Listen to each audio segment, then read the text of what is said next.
Kepada seluruh peserta yang telah join seminar virtual ini, karena ini juga terbuka untuk umum, kemudian free mungkin bisa, kembali lanjut disebarkan kepada teman, kerabat, atau keluarganya yang lain supaya bisa ikut join karena insya Allah ilmunya akan bermanfaat.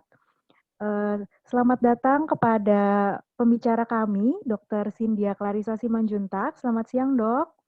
Ya, selamat siang Dokter Mulia. Bisa dengar suara saya nggak ya, Dok? Terdengar, Dok, namun agak mendem sedikit.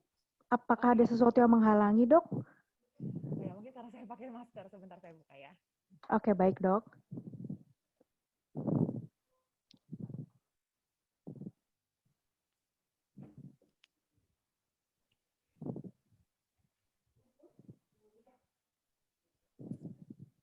Ya, gimana Dok? Suaranya udah terdengar?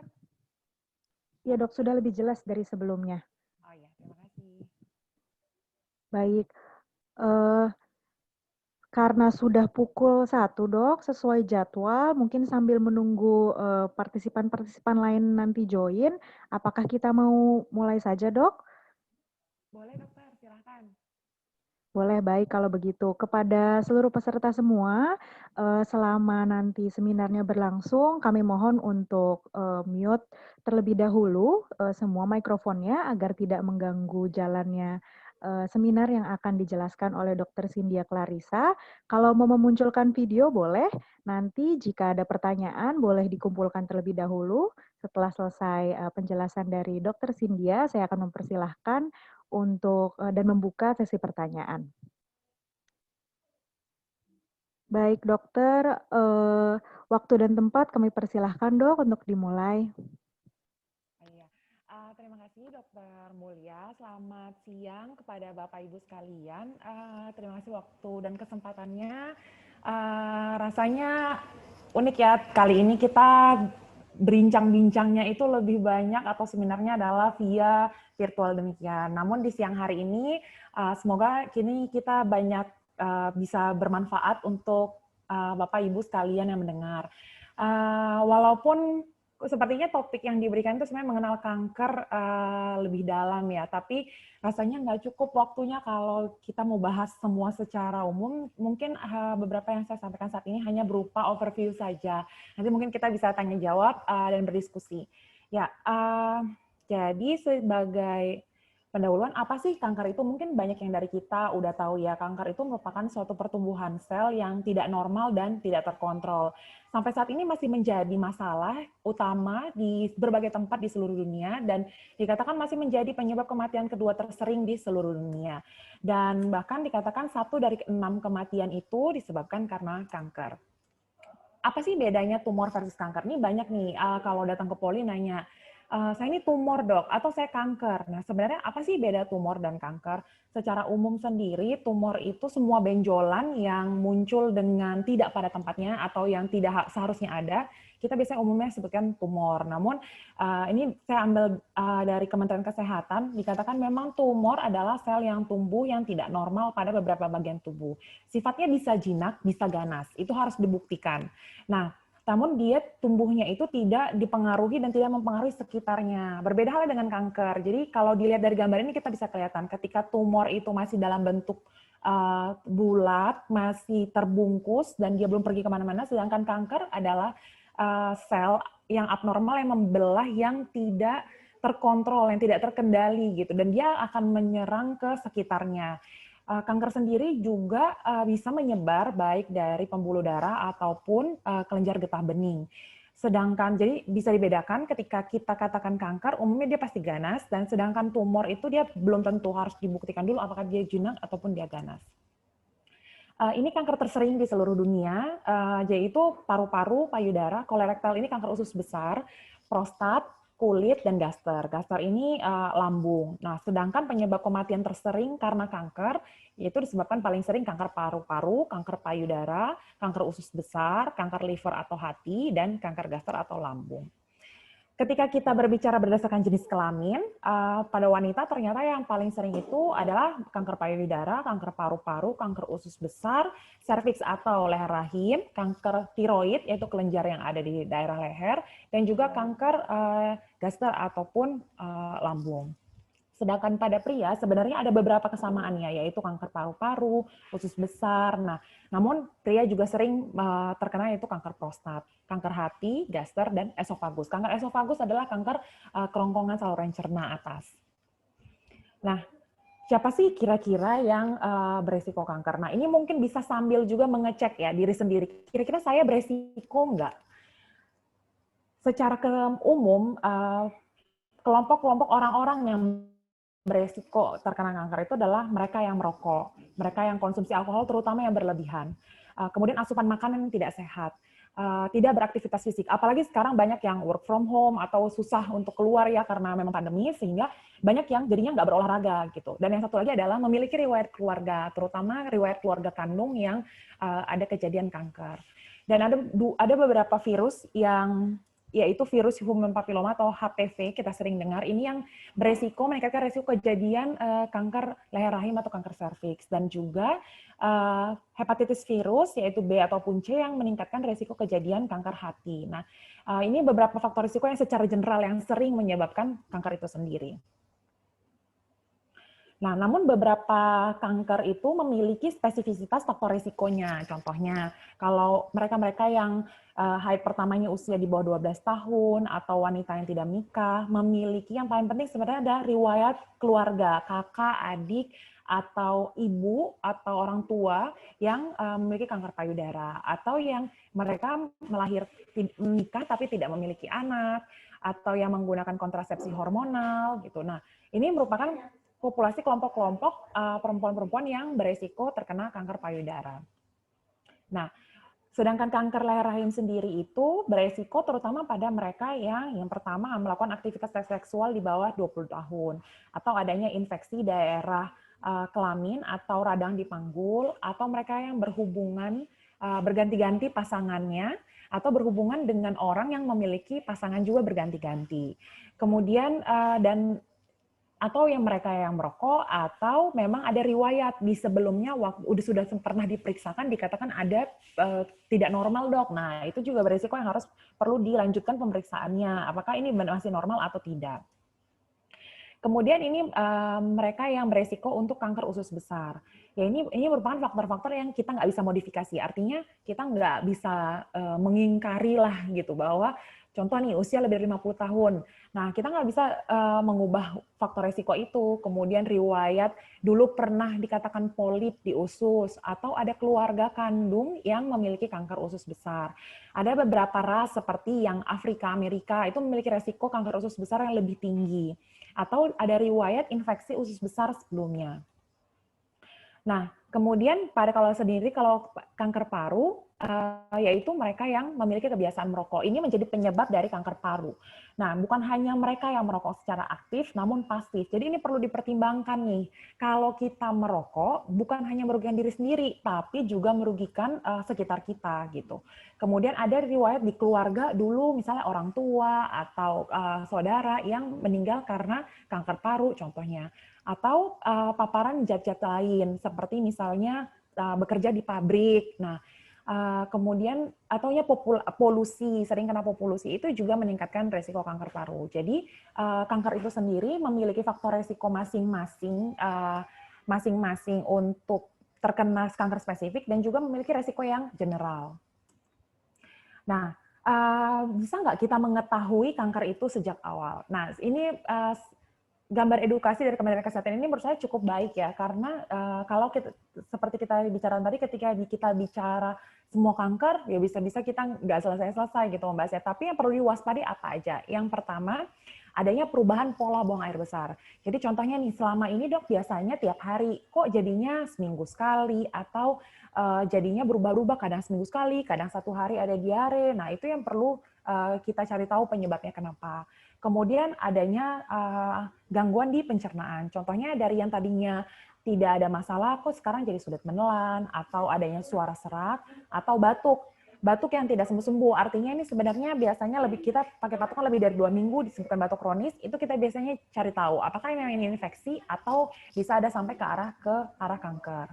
Kemudian untuk payudara atau di tempat lain ada benjolan nggak? Ada benjolan yang sebelumnya nggak ada. Kemudian adanya tai lalat yang berubah. Jadi kalau tai lalat ya udah dari lahir sampai sekarang segitu-gitu aja ya nggak apa-apa. Tapi kalau misalnya tai lalatnya makin besar, makin luas, terus kayak seperti ada luka, nah itu perlu diperiksakan lebih lanjut. Kemudian adanya darah atau lendir yang abnormal keluar dari tubuh. Ini bisa dari mana aja. Contohnya, buang air besarnya tiba-tiba ada darah. Atau dari alat kelaminnya keluar darah. Atau maaf dari putingnya keluar darah. Nah, itu yang perlu diperiksakan lebih lanjut.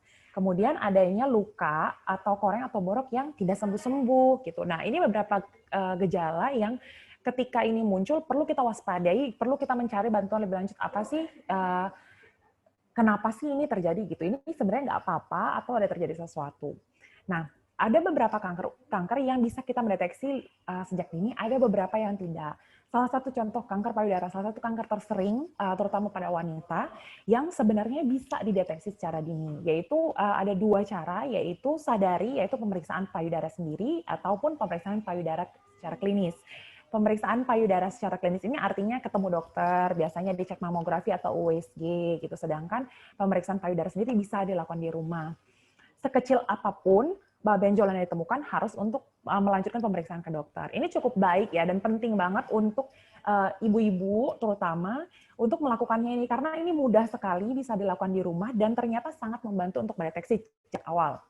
Nah, ada beberapa langkahnya nih. Dilakukan dengan posisi bisa berdiri, bisa juga tiduran. Yang pertama, lihat aja dulu. Lihat badannya, lihat payudaranya. Dilihat, diteliti, apakah ada perubahan. Contohnya, payudaranya lebih membesar atau mengecil sebelah. Kemudian dilihat di luarnya itu, apakah ada luka atau ada seperti lekukan. Gitu. Nah, dilakukan dalam beberapa posisi ketika berdiri. Yang pertama, posisi badannya tegak. Kemudian kedua tangannya bisa diangkat ke atas kepala, kemudian dilihat payudaranya. Apakah ada perubahan-perubahan yang tadi saya sempat sampaikan. Kemudian kedua tangannya di pinggang. Nah, itu kemudian dilihat bentuknya. Setelahnya, kemudian dipencet dengan kedua tangan dan diurut pelan-pelan di sekitar. Ketika dalam posisi berbaring, salah satu tangan di payudara yang sisinya sama, itu diangkat ke atas kepala. Kemudian disisirin, baik dari luar sampai ke dalam. Jadi dari pinggirnya sampai ke tengahnya. Nah, itu diraba apakah memang ada benjolan dan terutama di bagian yang ada warna merah itu terutama diperhatikan. Apakah memang ada perubahan warna, apakah ada benjolan, apakah ada luka atau ada cairan yang keluar dari puting gitu. Nah, ini semua dilakukan sebaiknya periode hari ke-7 sampai hari ke-10 dari menstruasi supaya tidak dipengaruhi oleh hormonal saat menstruasi. Sebaiknya sih dilakukan setiap bulan supaya kita bisa mendeteksi nih sejak awal gitu. Sejak kapan sih berubahnya gitu. Nah, kemudian kanker lain yang juga bisa dideteksi sejak dini itu adalah kanker serviks atau kanker leher rahim. Nah, ini direkomendasikan terutama untuk wanita-wanita yang sudah melakukan hubungan seksual pada usia 30-50 tahun. Karena ini bisa ketahuan, kalau misalnya diketahui sejak lesi prakanker, itu sangat baik karena masih awal. Karena perubahan selnya itu bisa berubah dari yang jinak, masih jinak, atau sampai ganas. Bisa dengan dua metode ini bisa didapatkan sebenarnya pelayanan ini banyak banget ya di puskesmas terdekat, di rumah sakit terdekat, sangat bisa. Sehingga sangat direkomendasikan untuk semua ibu-ibu atau wanita yang sudah berhubungan seksual. Nah, bagaimana cara mendeteksi dini? Kalau di keluarga kita ada nih, contohnya kanker usus besar, gimana sih caranya kita tahu? Sebenarnya ini juga sangat baik ya, karena mudah sekali mendeteksinya, yaitu hanya memeriksakan feses darah samar. Ini sangat direkomendasikan untuk mereka-mereka yang memiliki keluarga kanker usus besar. Dan yang kedua adalah teropong saluran cerna atau kolonoskopi. Umumnya ini di kolonoskopi ini, walaupun nggak ada keluhan, umumnya disarankan pada orang-orang yang usianya di atas 50 tahun tiap 10 tahun supaya kita bisa lihat nih jangan-jangan udah ada gambaran yang awal sehingga bisa ditemukan sejak dini. Nah, gimana sih mencegahnya? Ini sebenarnya secara umum ya. Secara umum bagaimana sih kita mencegah supaya hidup kita bisa sehat? Faktor genetik nggak bisa kita hindari, tapi ada beberapa faktor yang bisa kita perbaiki, yaitu kesehatan kita, cara makan kita, dan juga bagaimana kita mengelola tubuh kita. Yang pertama, cek rutin kesehatan. Kemudian mengenyahkan asap rokok. Jadi baik secara aktif maupun secara pasif sebaiknya tidak terpapar oleh asap rokok. Rajin aktivitas fisik, diet seimbang, istirahat cukup, dan kelola stres. Dan saya menambahkan satu untuk I, yaitu imunisasi, yaitu untuk mencegah infeksi dari HPV yang menyebabkan kanker serviks itu, dan juga untuk mencegah resiko kanker liver atau hati, itu bisa dengan imunisasi atau vaksin hepatitis B dan vaksin HPV. Itu direkomendasikan. Nah, kemudian secara umum, pertama aktivitas fisiknya, saya kerja kok dok di rumah nyapu, ngepel, kan kita nggak pakai asisten rumah tangga. Nah, sebenarnya itu yang dikatakan aktif secara fisik, tapi bukan berolahraga. Kita mengatakan sebenarnya olahraga adalah kita memang khusus memberikan waktu. Total yang direkomendasikan adalah 150 sampai 300 menit per minggu. Kalau kita bagi rata-rata sih 30 sampai mungkin bisa sampai 50 ya, 50 menit per hari. Nah, aktivitas fisik sedangnya itu dalam artian contoh jalan agak cepat. Sebenarnya yang kita mengatakan rendah, tinggi, sedang itu adalah dengan mengukur dari nadi kita. Tapi kalau kita udah mulai ngos-ngosan, ya nggak usah dipaksakan gitu. Tapi memang harus rutin dan memang terjadwal. Nah, kemudian yang berikutnya adalah perbanyak makan buah, sayur, dan ikan, dan kurangi daging yang diproses. Jadi daging yang diproses ini contohnya nih, sosis, atau pada daging di olahan seperti pada di hamburger. Nah, itu sebenarnya sangat meningkatkan resiko kanker, terutama kanker usus besar. Kemudian pemanis buatan. Jadi banyak yang ternyata sekarang itu menunjukkan orang-orang yang suka makan dan minum yang manis, atau yang kelebihan berat badan, itu beresiko untuk kejadian kanker lebih tinggi daripada mereka-mereka yang menjaga asupan gulanya. Kemudian stop konsumsi alkohol. Dan yang terakhir yang paling penting adalah berhenti merokok. Nah, ini merupakan makanan-makanan yang dikatakan tinggi antioksidannya, sehingga dianggap menurunkan risiko kanker. Sayur-sayuran hijau, alpukat, terutama brokoli. Kemudian wortel, cabai, kemudian tomat, biji-bijian, dan juga ini kunyit. Nah, ini kan lagi hits nih sejak corona, rasanya kunyit, jahe banyak ya dikonsumsi. Nah, ini memang cukup baik dikatakan karena memiliki antioksidan yang tinggi. Nah, sedangkan makanan-makanan ini, nah ini cukup sering ya, apalagi sekarang banyak mudah banget untuk menjangkau lewat pesan antar gitu ya. Ini donat, roti, crackers, kemudian makanan cepat saji, minuman-minuman manis, bersoda, itu sebenarnya sebaiknya dihindarkan, dikurangi seminimal mungkin, terutama untuk ke kelompok-kelompok orang yang memiliki resiko terjadinya kanker. Nah, kalau misalnya udah kena kanker, apa sih yang harus dilakukan? Yang pertama adalah diagnosis yang tepat. Ini penting banget karena ketika ada sesuatu benjolan, kunjungi dokter terdekat gitu. Dokter akan memberikan rekomendasi nih, apakah memang dokter tersebut mampu atau harus merujuk gitu, dan sehingga harus mau untuk dilakukan pemeriksaan lebih lanjut, apakah perlu biopsi, apakah perlu CT scan, itu harus dilanjutkan supaya kita yakin ini sakitnya apa. Hanya dengan mendiagnosis dengan tepat kita bisa. Dan juga yang kedua adalah menegakkan stadium kankernya. Ini stadium kanker yang mana? Dan yang ketiga adalah penentuan pilihan terapi. Karena hanya dengan mendiagnosis yang tepat, dengan menegakkan stadium kanker yang tepat, kita dapat menentukan pilihan terapinya. Terapi yang sejauh ini dapat dipilih, pilihannya bisa berupa operasi, kemoterapi, radioterapi, ataupun obat-obatan. Untuk herbal sendiri itu belum jelas studinya, belum tegak studinya gitu. Dan sampai saat ini belum ada penggunaan herbal yang sehingga memperbaiki atau menyembuhkan sakit kanker. Sehingga pilihannya dari sisi medis masih yang ini. Mungkin sedikit itu yang bisa saya sampaikan. Mungkin kalau ada tanya jawab kita bisa ngobrol-ngobrol lebih lanjut. Terima kasih untuk perhatiannya. Saya kembalikan ke Dr. Mulia. Baik, Dokter Cynthia, terima kasih atas penjelasannya, Dok. Cukup jelas ya, tadi bisa didengarkan juga oleh seluruh peserta. Mungkin dari peserta, kita sekarang sudah punya 32 partisipan. Dari peserta mungkin ada yang ingin ditanyakan langsung, mumpung ada narasumbernya bisa tanya-tanya langsung mengenai kanker, mengenai bagaimana sih cara mendeteksi yang dini, seperti itu. Kalau ada yang ingin bertanya, bisa menggunakan fitur raise hand mungkin di Zoom, atau bisa juga mengetik di kolom komen. Bisa langsung nanya ya? Boleh Pak, silahkan. Ya, nama saya Edi. Mau tanya, ini kan sebetulnya cukup yang tadi dibilang nomor 2 terbanyak di dunia ya angka kematiannya. Yang ingin saya tanyakan dengan ini, tadi kan ada masalah pengelolaan stres tuh ya. Apa hubungan langsung antara pengelolaan stres untuk jadi salah satu pemicu kanker? Itu yang pertama. Terus yang kedua kaitan dengan obat-obat herbal. Kita tahu banyak nih obat-obat herbal yang jadi sebagai salah satu alternatif pengobatan, walaupun tadi dokter sebutkan tidak menjadi pengobatan utama lah, karena mungkin belum jelas angka kesembuhannya. Yang ingin saya tanyakan adalah pengobatan herbal itu sebetulnya bisa komplementer atau saling mengisi dengan obat-obat farmasi atau tidak? Mungkin itu aja yang bisa saya tanyakan. Makasih. Baik, terima kasih Pak Edi atas pertanyaannya. Dokter Cynthia mungkin mau langsung dijawab dulu dok, atau kita Boleh. kumpulkan?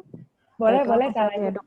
Ya, terima kasih Pak Edi untuk pertanyaannya. Yang pertama, stres itu sendiri sebenarnya gini, ketika kita stres, itu ada hormon yang meningkat di dalam tubuh kita. Nah, hormon itu akan mengganggu sel imun tubuh yang dalam artian ketika dia mampu harusnya untuk menghambat pertumbuhan sel kanker, tapi karena kita stres dan hormon stres kita meningkat, sehingga dia menurun kemampuannya gitu. Jadi ketika dibilang secara langsung nggak, dia penyebabnya tidak seperti rokok menyebabkan kanker paru, ya nggak secara langsung begitu, tapi memang stres yang kronik itu akan meningkatkan resiko. Jadi kanker itu seperti bukan 1 plus tambah 1 menjadi menghasilkan kanker gitu, tapi dia lebih kayak banyak faktor pada satu orang, terus kemudian yang akan meningkatkan resiko kejadian tersebut gitu.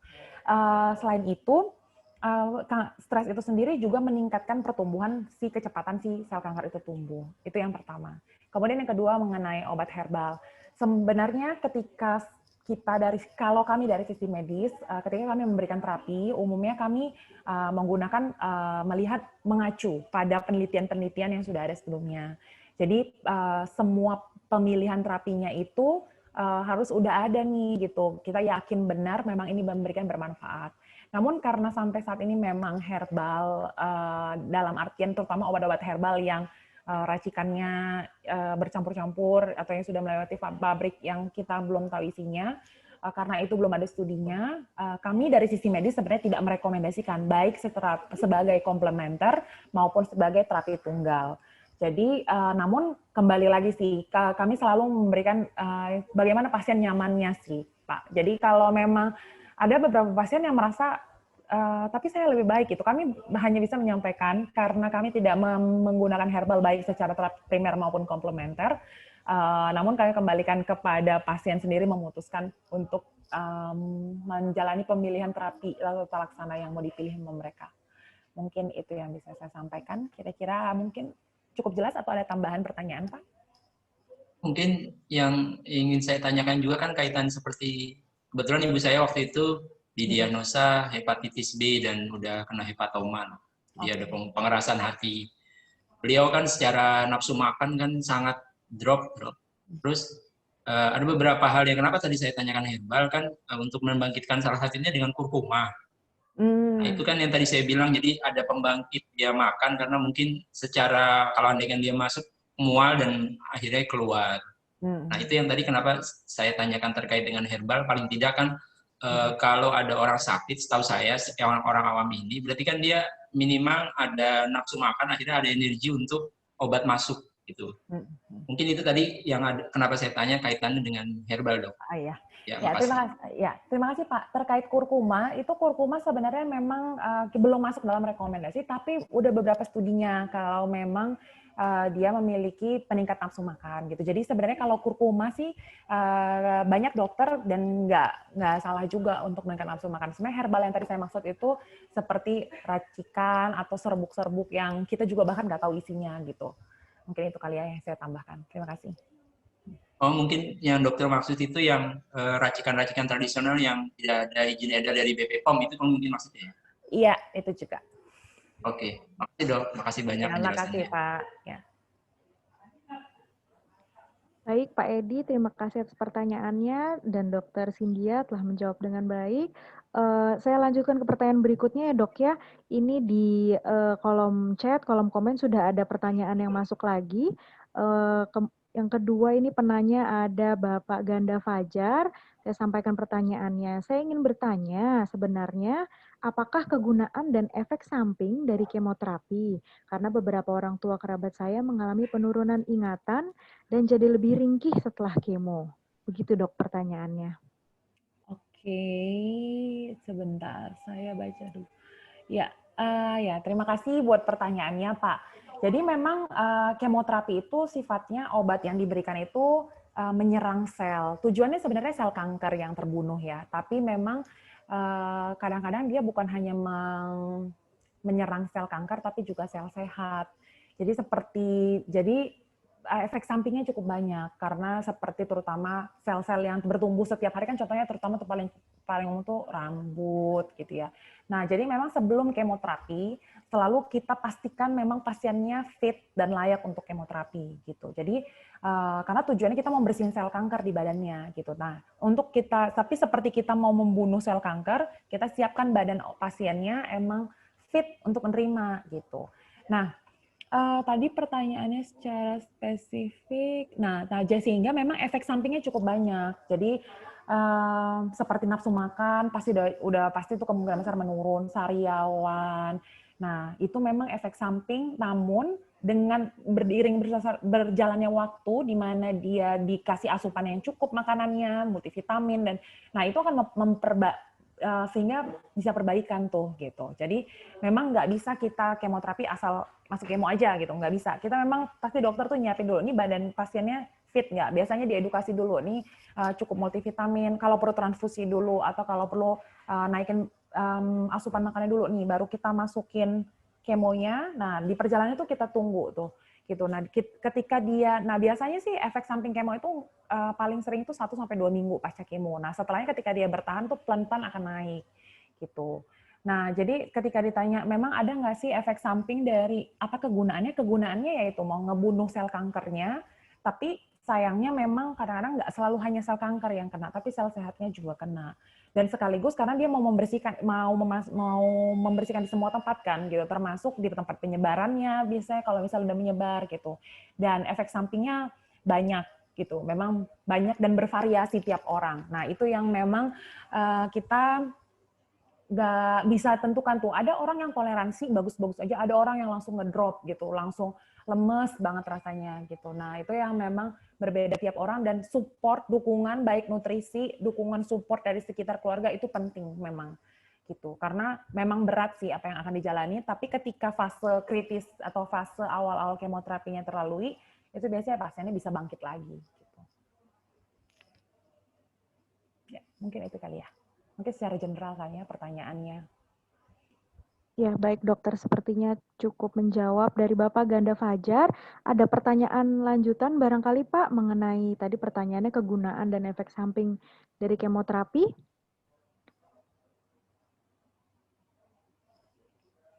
Oke, cukup ya Pak. Oke, tidak ada. Baik. Kemudian dok, saya sampaikan pertanyaan berikutnya. Mungkin dokter bisa sambil baca juga di kolom komennya. Kemudian ada pertanyaan dari Ibu Mona Lisa.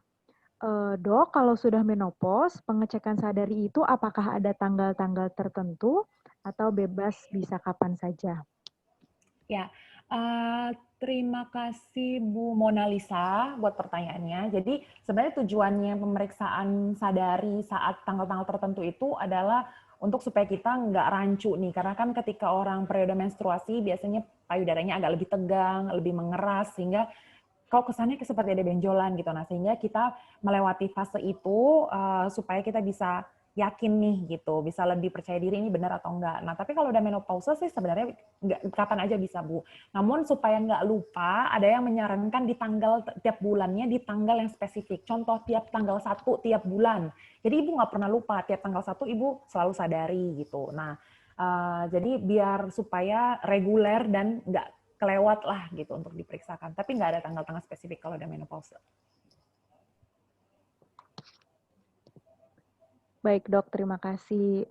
Terjawab ya, berarti kalau untuk menopause tanggalnya bisa kapan saja ya. Kalaupun dibuat tanggal hanya supaya rutin tidak terlupa. Baik, selanjutnya ada pertanyaan dari Ibu Riri Purnawati. bagaimana cara agar hormon stres ini bisa berkurang dalam tubuh? Apakah ada obat yang bisa dikonsumsi, Dok? Ya, jadi sebenarnya sih kalau mengelola stres itu, ini luas nih ya.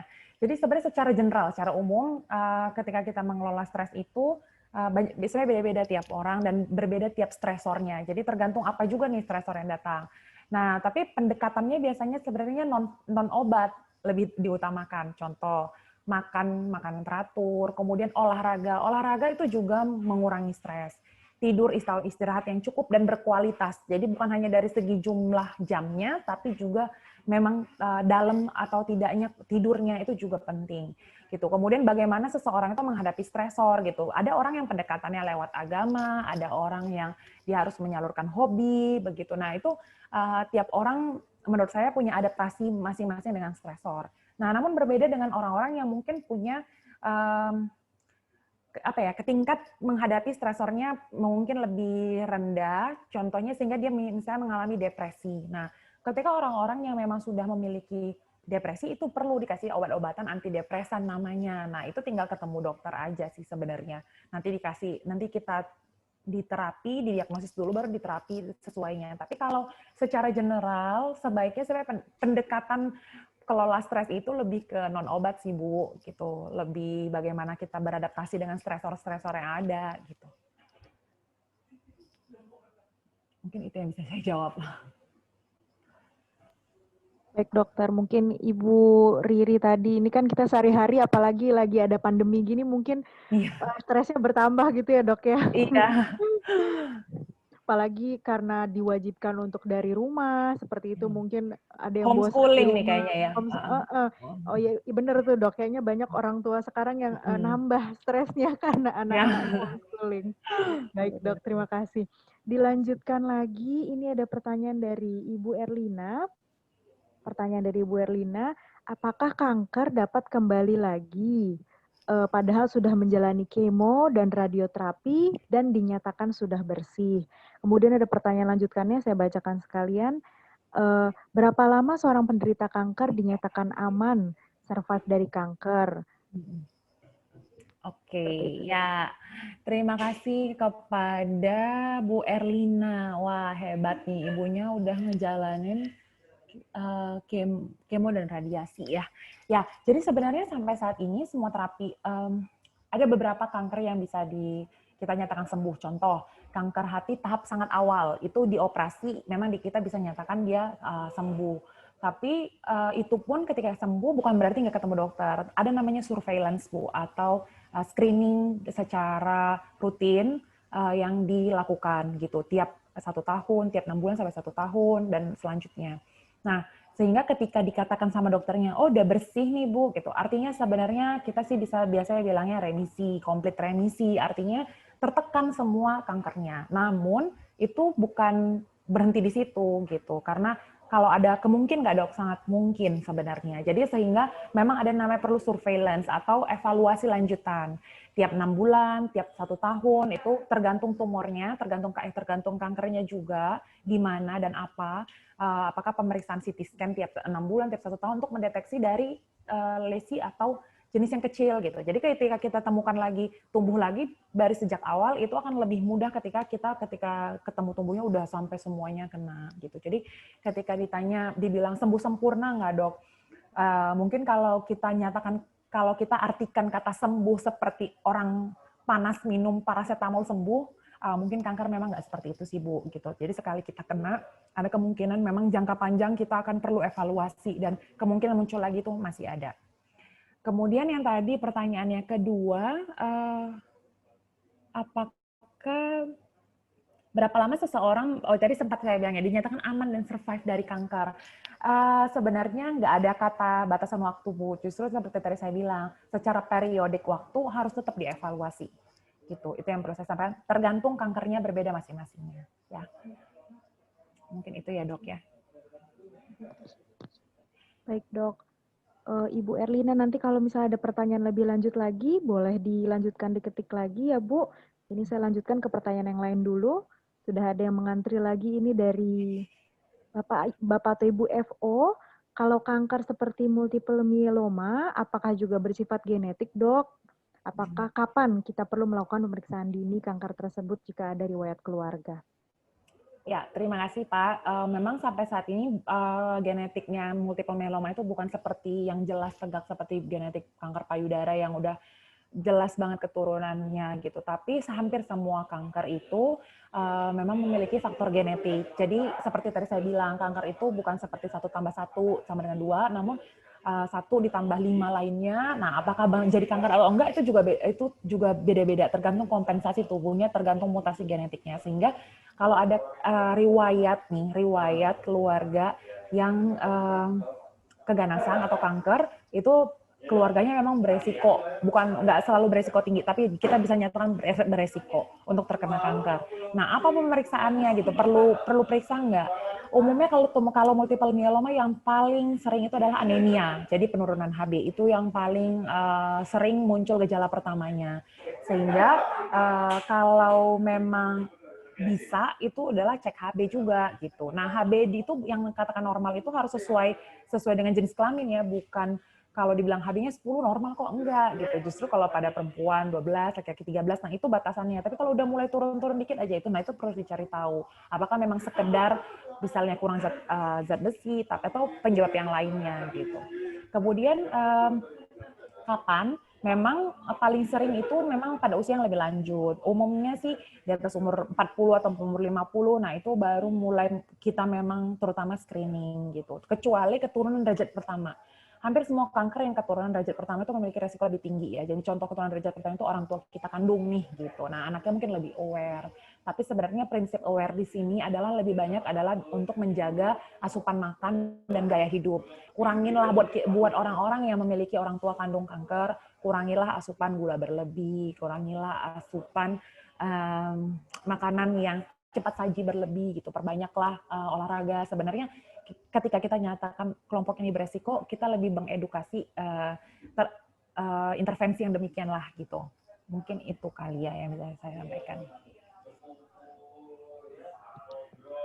Baik, terima kasih Dok jawabannya untuk pertanyaan dari Bapak Ibu FO. Selanjutnya ada pertanyaan dari Bapak Ibu Jenny Wijaya. Dok, kalau sering diare karena salah makan, apakah bisa mengarah ke kanker usus besar atau kanker lambung? Bedanya apa ya? Apakah ada tanda lainnya? Barangkali karena tadi salah satu gejala yang didapatkan dari kanker-kanker tersebut. Silakan Dok. Iya. Sebenarnya kalau Bapak Ibu yakin nih diarenya karena salah makan, sebenarnya enggak sih. Enggak beresiko. Cuman kalau nih Bapak Ibu merasa sebenarnya, terutama nih orang-orang di atas usia di atas 50 tahun ya, atau ada keluarga yang kandung gitu, kecuali Bapak merasa sebenarnya kita makan biasa-biasa aja, kok jadi diare ya gitu. Nah, itu dan biasanya periodenya kita baru curiga memang kalau lama, lebih dari 14 hari, diare kronik, kemudian terutama nih perubahan pola BAB. Contoh, hari ini diare, minggu ini diare, terus minggu depan saya nggak buang air besar Dok, tiba-tiba sampai seminggu gitu. Nah, itu yang terutama perlu dikhawatirkan. Nah, satu lagi adalah diare yang buang air besar yang berdarah. Ini jarang banget. Mungkin kita memang jarang ya ngelihat ketika kita habis buang air besar, kita jarang ngelihat WC. Biasanya kita langsung flush gitu. Sehingga kita susah ketika ditanya itu, aduh saya nggak perhatiin Dok, padahal sebenarnya itu penting, cukup penting untuk melihat bentuk dan feses kita gitu. Apa sih, jangan-jangan ada warna hitam, atau dia jadinya bentuknya seperti kecil-kecil, seperti mohon maaf kotoran kambing, contohnya hitam pekat, gitu. Nah, itu yang lebih mungkin saya tekankan di sini untuk lebih rajin lah gitu. Nggak usah geli, kan punya sendiri ya gitu. Jadi supaya justru lebih cepat ketahuan kalau ada lendir atau kalau ada darah yang kelihatan, lebih cepat diketahui. Kemudian gejala penyertanya, contoh berat badannya kok makin turun ya Dok, tiba-tiba gitu. Terus atau nafsu makan saya langsung kok kayaknya ngedrop. Atau lemes, karena biasanya tuh buang air besar berdarahnya tidak diketahui, HB-nya udah turun duluan. Nah itu juga sering, jadi pasien tuh datang karena ternyata HB-nya udah 8, 7. Waktu ditanya pola buang air besarnya gimana, memang ada diare Dok, tapi saya nggak perhatiin. Nah ketika diperiksain, oh ternyata ada darahnya gitu. Nah jadi itu juga yang penting gitu. Nah buat orang-orang yang memiliki orang tua kandung kanker usus besar, sebenarnya disarankan tiap tahun itu memeriksakan darah samar feses. Jadi kita ke lab itu, pemeriksaan mungkin secara mata itu nggak kelihatan perubahannya, tapi ketika di lab, oh kita periksain, oh ternyata ada darahnya. Nah, ketika itu ada positif, perlu buru-buru untuk teropong saluran cerna gitu. Mana sih? Baik dok, terima Semoga kasih menjawab. penjelasannya. Ya. Kemudian ada pertanyaan lagi dari Bapak Fauzan. Bapak Fauzan bertanya, apakah ada tips and trick khusus dok sebagai perokok pasif agar tidak terkena kanker paru-paru? Sulit ya Pak ya. Sebenarnya gini, apakah semua perokok pasif pasti kena kanker paru-paru? Jawabannya tidak. Apakah perokok pasif beresiko terkena kanker paru-paru? Jawabannya iya. Jadi bagaimana sih dok, saya ini nggak bisa nih menghindari asap rokok gitu contohnya. Dia sebisa mungkin dihindari. Atau apalagi zaman sekarang ya, sejak masa pandemi kan semua wajib pakai masker ya. Nah itu lebih bagus lagi, udah nggak usah buka-buka maskernya sampai bisa menghindari. Tapi kalau nggak bisa sama sekali, kita mengkompensasinya dari yang lain Pak. Tingkatkan makanan yang sehat, seperti yang tadi sudah disampaikan, olahraga teratur, istirahat teratur, kemudian kelola stres. Lebih ke situ sih Pak. Jadi karena semua itu merupakan faktor resiko, jadi kayak di resikonya itu ketika menambah makin banyak, maka meningkatkan semakin tinggi lah resikonya untuk kejadian kanker. Tapi kalau misalnya faktor resikonya cuma satu, tapi yang lainnya sangat sehat, kita sih berharap tubuh mesti bisa kompensasi. Mungkin kurang lebih sih gitu Pak. Tapi menurut saya lebih mudah sih zaman pandemi gini ya, karena kan wajib pakai masker tuh gitu. Jadi kalau kita masih sebagai perokok pasif bukan perokok aktif kan nggak perlu ya buka masker sebenarnya. Gitu deh. Baik dok, betul, bahkan mungkin ke depannya harapannya pandemi segera selesai, kemudian setelahnya mungkin tetap bisa dilanjutkan ya Tetap dok ya pakai untuk masker, pakai iya. masker. Benar Baik itu. dok.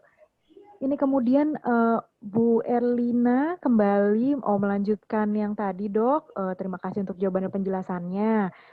Ada anjuran dokter mengatakan 5 tahun pertama harus lebih dijaga. Apakah setelah 5 tahun itu kemungkinan menjadi lebih kecil atau bagaimana?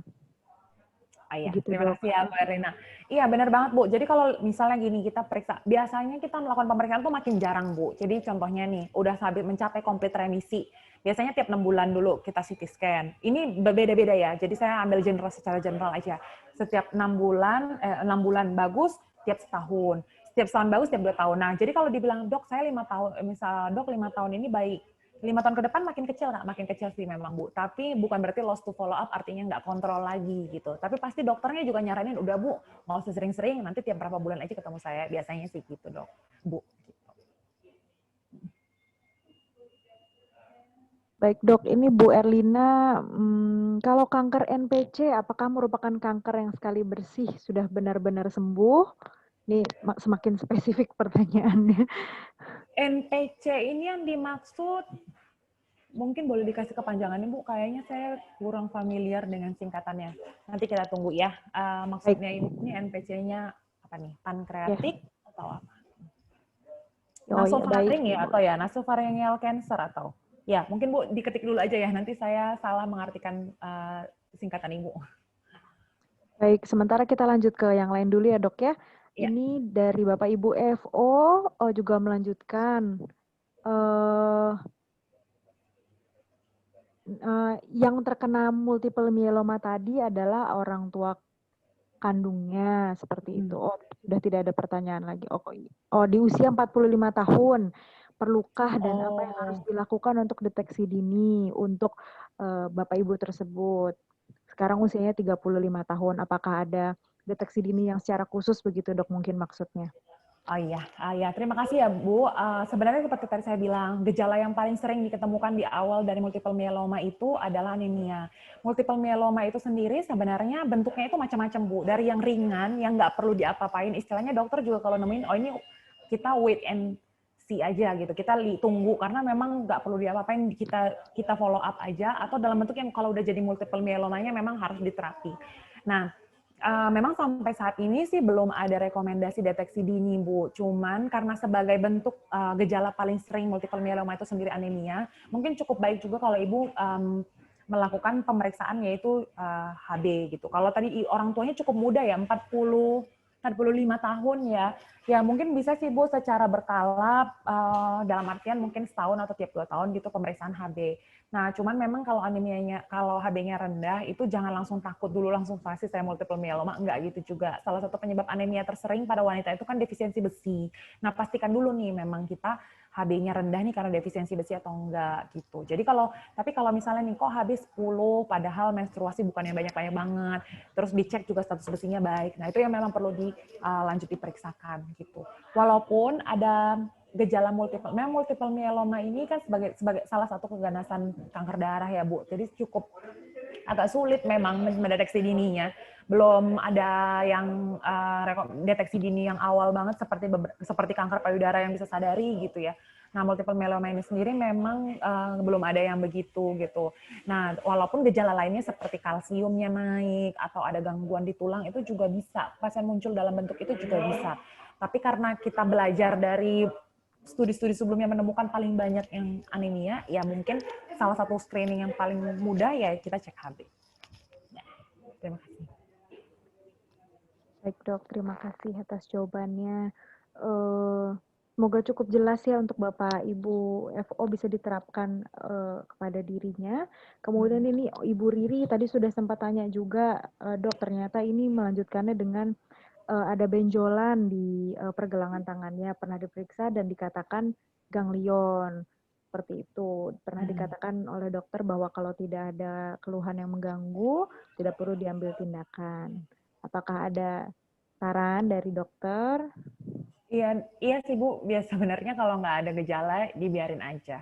Kecuali Ibu merasa secara estetik terganggu, nah itu boleh juga sih Bu, itu biasanya permintaan pasien, kok saya terganggu ya dok kalau ngelihat gitu ya, boleh aja. Tapi enggak sih, kalau memang itu ganglion yakin, nggak membesar. Sebenarnya cara satu lagi membedakan tumor dan kanker itu adalah dia tidak berubah dengan jalannya waktu.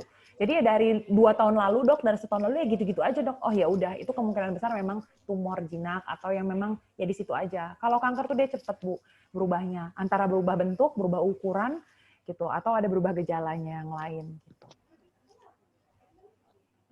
Baik dokter Cynthia, terima kasih. Mungkin ini bisa jadi catatan juga untuk semua ya. Jadi dari semua gejala tadi, kalau perbedaan tumor dan kanker ya dok ya, perubahan bentuk, perubahan ukuran, dan dengan cepat ya dok ya? Iya. Baik. Saya lanjutkan kembali nih, kayaknya antusiasmenya cukup tinggi nih dok di sesi tanya jawab ini. Kita masih ada waktu sekitar 12 menit lagi ya dok ya, saya lanjutkan ya. Ini dari Ibu Rianti Yuliana.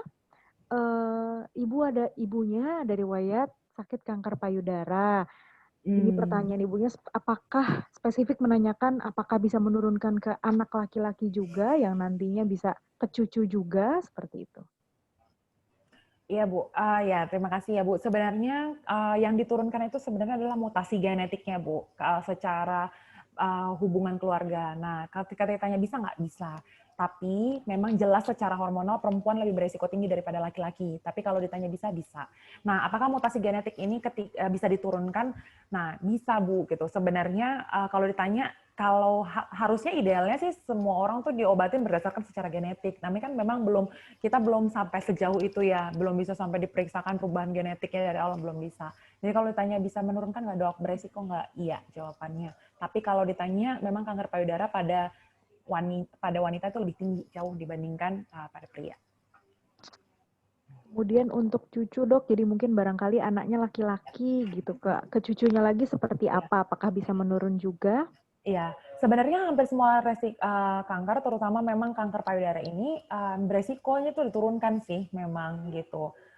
Jadi nggak berhenti karena kan secara genetik, tapi harusnya sebenarnya secara benarnya harusnya diperiksa apakah memang mutasinya itu berhenti di anaknya atau mutasinya masih diturunkan. Bisa aja kan sebenarnya mutasinya terjadi pada anaknya, gangguan gennya terjadi pada anaknya, tapi nggak keluar gejala nih gitu, tapi gangguan gennya diturunkan nih keturunannya. Kalau jawabannya bisa. Baik dokter, semoga menjawab tadi pertanyaan dari Bu Rianti. Kemudian ini Bapak Ibu Jenny Wijaya, terima kasih, katanya salam sukses dok dan sehat Terima selalu. kasih Pak, sehat-sehat. Sehat selalu juga untuk Bapak Ibu Jenny dan seluruh peserta. Kemudian ini pertanyaan dari Ibu Jenny, kalau mah kronis sering kambuh, apakah bisa menjadi resiko? Oke. Barangkali ada saran dari dokter. Ya, jadi sebenarnya kalau mah kronis ini artinya apa nih? Kalau misalnya nih definisi mah dia udah minum obat lambung sebulan atau 2 bulan tapi nggak sembuh-sembuh. Sebenarnya itu indikasi dari untuk teropong saluran cerna atas atau EG, esophagogastroduodenoskopi gitu. Jadi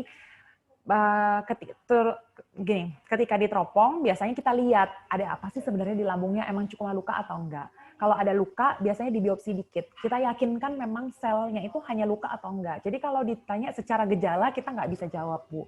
Tapi kalau misalnya mahnya kronis udah bertahun-tahun nggak perbaikan, apalagi terus mengganggu, saran saya pergi untuk teropong saluran cerna atau endoskopi supaya dicari tahu. Karena kadang-kadang gejalanya itu sama antara mah yang ringan-ringan sama yang ternyata udah ada luka atau lesi atau luka yang ke arah kanker gitu. Jadi memang disarankan.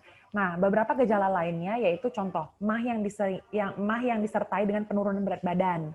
Jadi kalau berat badan udah makin turun atau mah aja selama ini itu perlu diteropong. Kemudian yang kedua adanya anemia. Jadi kok lemes pucet ya gitu. Nah, tapi nah itu juga perlu dicari tahu.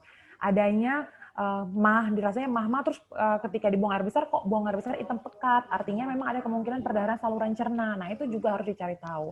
Intinya kita bukan dari, jadi mahnya nggak bisa aja soalnya itu tanda keganasan. Jadi memang disarankan untuk orang-orang yang udah mahnya nggak benar itu adalah teropong saluran cerna dan nanti dibiopsi sekaligus dilihat lambungnya. Gitu sih, Bu. Jadi, oh ya, dan memang kanker itu, terutama kanker lambung itu sering banget datang dengan keluhan. Selama ini saya pikir mah dokter umum atau dokter di dekat rumah saya katanya mama, karena memang itu bukan salah sih juga sih, karena memang ketika kita ketemu pasien dengan gejala ke arah mah, memang kita terapi dulu dengan obat mah gitu. Namun memang biasanya nih kalau pasien udah enakan, berikutnya dia belajar tuh, jadi beli obat, udah terusin aja obatnya gitu. Kirain selama ini mah doang dok, udah setahun, badannya udah kurus banget baru datang, atau ada benjolan besar baru datang. Padahal sebenarnya ketika udah lewat dari sebulan terapi obat dan tidak ada perbaikan, sangat disarankan untuk teropong saluran cerna. Mungkin bisa, ya mungkin semoga menjawab ya, Bu. Baik dok, jadi take home message-nya dari yang barusan, kalau misalnya memang ada gejala yang berulang begitu ya dok ya, Iya. jangan diterapi sendiri, barangkali seperti itu ya, harus evaluasi kembali ke dokter. Benar banget. Baik dok, ini yang selanjutnya nih tadi yang Ibu Erlina, betul dok ternyata NPC-nya adalah nasopharyngeal cancer.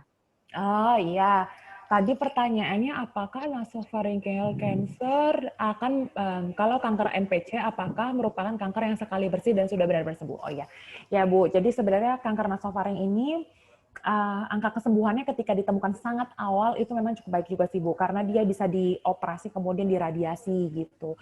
Nah, tapi kekambuhannya itu pun bukan yang jarang Bu gitu. Jadi dan umumnya kita cukup jarang sih kita temukan sangat awal gitu, karena memang pasiennya datangnya udah sampai bergejala dulu kan gitu. Apa kan gimana ya? Kalau saya kadang-kadang ketemu pasien tuh merasa orang Indonesia tuh mungkin kuat-kuat ya. Jadi kalau udah merasa ada ganggu dikit, nggak apa-apa itu, nggak apa-apa gitu. Tapi sampai mimisan atau gangguan pendengarannya terganggu banget, nah itu baru sampai datang gitu. Atau sakit kepala udah nggak tertahankan, nah itu baru kita ke dokter gitu. Jadi sebenarnya tergantung di mana stadium mana ditemukan. Kalau misalnya sangat awal, memang angka kekambuhannya nggak tinggi sih Bu. Cuman tetap harus di follow up. Dalam artian kalau saya nggak salah itu tetap perlu untuk CT scan nasofaring dan kepala secara berkala gitu. So, walaupun sudah bersih, pasca operasi biasanya pasca radiasi pasti diperiksa lagi tuh. Biasanya 6 bulan bersih, terus kemudian dijarangin lagi beberapa tahun gitu. Tapi sebenarnya kalau salah satu kanker yang paling bisa kita bilang sembuh, yang paling bisa hilang itu adalah kanker liver kalau stadium sangat awal dan dioperasi bersih.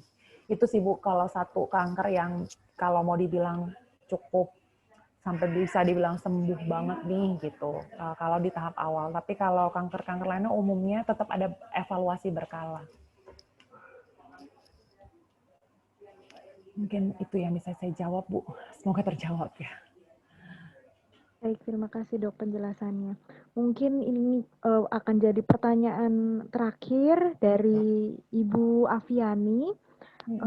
Jika rahim sudah diangkat, Dok, apakah masih berpotensi terkena kanker rahim atau kanker leher rahim? Ya, terima kasih Bu pertanyaannya. Jadi sebenarnya tergantung kan rahim itu ada banyak ya Bu, kanker rahim, kanker leher rahim, terus cabangnya juga. Nah, tergantung sebenarnya apa aja yang udah diangkat. Kalau semua diangkat, udah nggak Bu. Jadi nggak beresiko. Tapi kalau misalnya masih ada yang disisakan, contohnya rahimnya aja yang diangkat, jadi masih ada leher rahimnya yang tersisa, gitu ya masih ada resiko sih Bu. Cuman kalau udah semuanya diangkat sih enggak. Baik, Dokter Cyndia, terima kasih atas penjelasannya. Sepertinya itu pertanyaan terakhir, Dok. Ya, terima kasih ya Bapak Ibu buat antusiasmenya. Semoga bermanfaat ya. Semoga bisa menjawab. Mohon maaf kalau ada yang kurang-kurang. Baik, Dokter Cyndia, apakah masih ada lagi yang ingin ditambahkan, Dok? Barangkali take home message yang paling penting untuk para peserta awam-awam ini. Kapan harus ke dokter barangkali? Ya mungkin sebagai take home message ya, dari sini kita bisa belajar ya Bu, menjaga pola hidup sehat tuh penting banget gitu. Bukan hanya mencegah penyakit-penyakit yang seperti serangan jantung dan lainnya, tapi juga mencegah penyakit kanker itu sendiri. Untuk kelompok yang memiliki orang tua kandung kanker, coba hubungin segera dokter untuk konsultasi. Apa sih yang terbaik untuk deteksinya, kapan gitu, supaya bisa dapat ditemukan lebih awal. Mungkin itu kali ya, message-nya. Tetap sehat, tetap jaga jarak, pakai masker, jangan lupa selalu. Tetap. Baik, terima kasih Dokter Cyndia. Sekali lagi saya ucapkan juga terima kasih kepada seluruh peserta yang telah hadir ikut join di seminar virtual ini, dan tentu saja atas antusiasmenya. Banyak sekali pertanyaan yang ditanyakan dan penjelasan yang sangat jelas dari Dokter Cyndia. Kalau begitu, saya tutup seminar di siang hari ini mengenal lebih dekat tentang kanker. Semoga setiap ilmunya yang diberikan, pertanyaan yang dijawab bisa bermanfaat. Tetap sehat untuk kita semua. Semoga semua masih bisa tetap stay at home. Kita berusaha menekan pandemi ini sebisa mungkin sekuat tenaga. Amin. Sekali lagi terima kasih semuanya. Kami undur diri. Assalamualaikum warahmatullahi wabarakatuh. Waalaikumsalam. Terima kasih Dokter Mulia. Waalaikumsalam warahmatullahi wabarakatuh. Kepada peserta boleh dipersilahkan untuk meninggalkan room.